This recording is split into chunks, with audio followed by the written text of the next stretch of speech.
This is the dry scallop. Ayan, scallop. Ayan, binabad ko po ito muna sa tubig.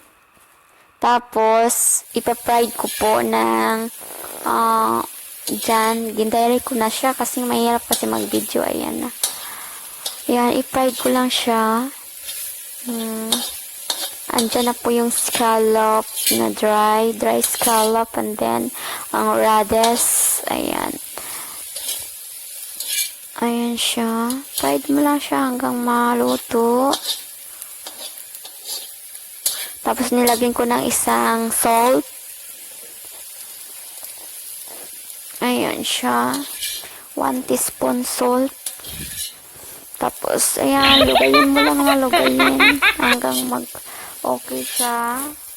Ayan, pa-okay na po yan.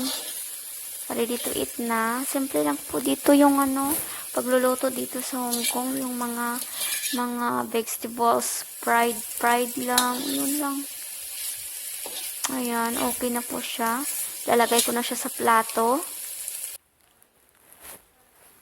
Ayan.